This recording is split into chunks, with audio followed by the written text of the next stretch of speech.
5 സംസ്ഥാനങ്ങളിൽ തെരഞ്ഞെടുപ്പാണ്. ഇതറിയാതെയാണോ കേന്ദ്ര ഗവൺമെൻറ് ഇരിക്കുന്നതെന്ന് ഒരു സംശയമുണ്ട്. അവർ ഇപ്പോൾ ഒരു ഉത്തരവിറക്കി. FCRA control. FCRA എന്ന് പറഞ്ഞാൽ ഫോറിൻ കോൺട്രിബ്യൂഷൻ റെഗുലേഷൻ ആക്ട് എന്നാണ്. അതായത് വിദേശ രാജ്യങ്ങളിൽ നിന്ന് സന്നദ്ധ സംഘടനകൾക്കും മറ്റ് സംഘടനകൾക്കും വരുന്ന തുകയുടെ റെഗുലേഷൻ നിയന്ത്രണം. FCRA കിട്ടണമെങ്കിൽ FCRAയുടെ രജിസ്ട്രേഷൻ വേണം.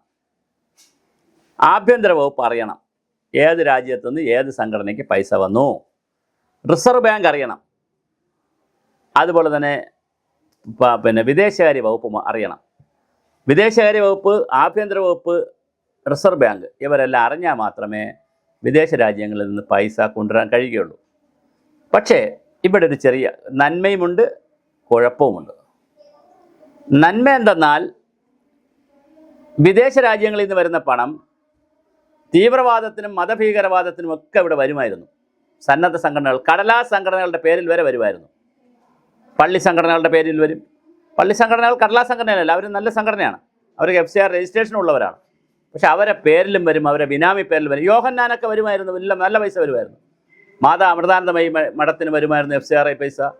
പിന്നെ കുഞ്ഞു കുഞ്ഞു സംഘടനകൾക്കല്ല 1 കോടി 2 കോടി 10 കോടി തൊട്ട് 1000 കോടി വരെയുള്ള 10,000 കോടി അല്ലെങ്കിൽ 1,00,000 കോടി വരെ എന്നൊക്കെ പറയുന്ന വലിയ തുക, ചെറിയ തുക മുതൽ വലിയ തുക വരെ FCRA കോൺട്രിബ്യൂഷൻ കിട്ടുമായിരുന്നു. Foreign contribution. വിദേശ രാജ്യം, പ്രത്യേകിച്ച് ജർമ്മനിയിൽ, അമേരിക്കയിൽ, ഇംഗ്ലണ്ടിൽ, ആസ്ട്രേലിയ, അങ്ങനെ വിദേശ രാജ്യങ്ങളിലൊക്കെ ഇത്തരത്തിലുള്ള ആക്ടിവിറ്റി, 3-4 ലോക രാജ്യങ്ങളിൽ ആക്ടിവിറ്റി ചെയ്യാൻ താല്പര്യം കാണും.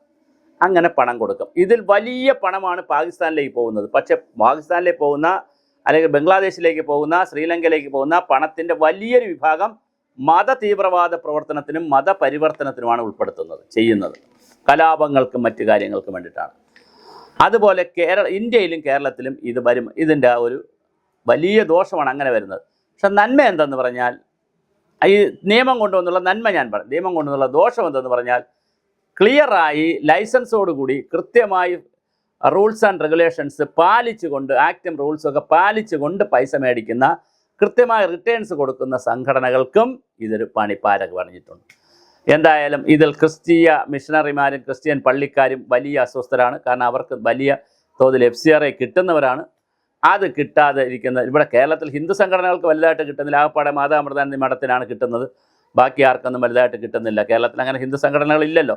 അതേസമയം പള്ളിക്കാരെ സംബന്ധിച്ചിടത്തോളം അവർ പള്ളിയോടനുബന്ധിച്ച് മിക്കവാറും എല്ലാ പള്ളികളുടെയും അല്ലെങ്കിൽ രൂപതകളിലും അതിരൂപതകളോടനുബന്ധിച്ച് അവർ സന്നദ്ധ സംഘടനകൾ ഉണ്ടാക്കിയിട്ടുണ്ട്.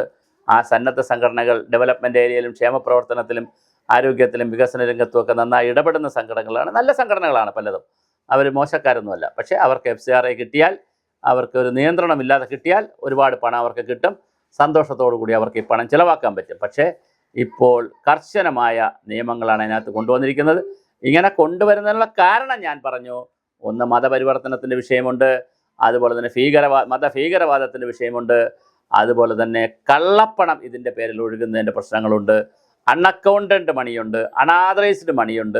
അങ്ങനെ ഒരുപാട് കാര്യങ്ങൾ ഇതിൻ്റെ പിറകിൽ നടക്കുന്നുമുണ്ട്. എന്തായാലും ഇലക്ഷന് ഇടയിൽ ഇത് ഗവൺമെൻറ് ചെയ്തപ്പോൾ കുറച്ച് പേരെ, എസ്പെഷ്യലി ക്രിസ്ത്യൻ കമ്മ്യൂണിറ്റിയെ ഒന്ന് പ്രൊവോക്ക് ചെയ്യാൻ ഇതൊരു വിഷയമായിട്ടുണ്ട്. ഇനി അതിൻ്റെ ഗുലുഗുലുക്കുകൾ അല്ലെങ്കിൽ ഗുൽഗുലുത്തുകൾ ഇനി എന്തൊക്കെയാണ് തെരഞ്ഞെടുപ്പിന് വരാനിരിക്കുന്നത് നമുക്കറിയില്ല. എന്തായാലും ഓരോ ദിവസം കഴിയും തോറും മുന്നണികൾ മാറി മാറി വരികയാണ്. ഐക്യമുന്നണിക്ക് വലിയ അപ്പർ ഹാൻഡ് ഉണ്ടായിരുന്നു. അവിടെ നിന്ന് ഇടത് മുന്നണിക്കും എഴുതിത്തള്ളാൻ കഴിയില്ല എന്നുള്ള നിലയിൽ കാര്യങ്ങൾ വരുന്നു. മുഖ്യമന്ത്രി എല്ലാ ദിവസവും പത്രസമ്മേളനം നടത്തുന്നു, പത്രക്കാരെ കാണുന്നു, കണ്ട പത്രാദി ചാനലുകൾക്കെല്ലാം ബൈറ്റ് കൊടുക്കുന്നു. നമുക്ക് മാത്രമേ തരാതുള്ളൂ എന്ന് തോന്നുന്നു. നമുക്ക് ചോദിച്ചു നോക്കണം. ബാക്കി എല്ലാവർക്കും ബൈറ്റ് കൊടുത്തിട്ടുണ്ട്. അപ്പോൾ ആ തരത്തിൽ വലിയ ഒരു പ്രവർത്തനങ്ങളാണ് നടന്നു വരുന്നത്. അങ്ങനെ പ്രവർത്തനങ്ങൾ നടക്കുന്നത് കൊണ്ട് തന്നെ തീർച്ചയായിട്ടും ഇത് വലിയൊരു പ്രതിസന്ധിയിലേക്ക് പോകും. അവിടെ FCRAയുടെ കണക്കുകൾ എടുക്കത്ത് FCRA റെഗുലറൈസ് ചെയ്യാൻ അല്ലെങ്കിൽ ക്രമപ്പെടുത്തുവാൻ കേന്ദ്ര ഗവൺമെൻറ് ശ്രമിക്കുന്നു. അപ്പോൾ ശരിക്കും ഇവർ നല്ല നിയമം കൊണ്ടുവന്നാൽ കുഴപ്പക്കാർക്കും പ്രശ്നം വരും, നന്മയുള്ളവർക്കും പ്രശ്നം വരും. കുഴപ്പക്കാരെ പിടിക്കാൻ പോലീസ് റൂട്ട് പരോൾ ഇറങ്ങിയാൽ അല്ലെങ്കിൽ റൂട്ട് മാർച്ച് നടത്തിയാൽ, കള്ളന്മാരെ പിടിക്കാൻ വേണ്ടി റൂട്ട് മാർച്ച് നടത്തിയാൽ നല്ലവർക്കും കടയിൽ പോകാൻ പറ്റാത്ത സാഹചര്യം വരുമെന്ന് കേട്ടിട്ടുണ്ടല്ലോ. അതാണ് ഇപ്പോഴത്തെ അവസ്ഥ. FCRA വലിയൊരു ഊരാക്കുടുക്കായി ഇപ്പോഴുണ്ട്. പക്ഷേ അതിൻ്റെ പണം ഞാൻ ഈ പറഞ്ഞ പോലെ മത തീവ്രവാദത്തിനും മതപരിവർത്തനത്തിനും അതുപോലെ തന്നെ ദേശവിരുദ്ധ പ്രവർത്തനങ്ങൾക്കുമൊക്കെ പ്രയോജനപ്പെടുത്തുന്ന സംഘടനകൾക്കും വാങ്ങാൻ ഒരു സ്കോപ്പ് FCRAയിലൂടെ ഉണ്ട് എന്നുള്ളതാണ് അത് നിയന്ത്രിക്കേണ്ടതിൻ്റെ മറ്റൊരാവശ്യകത.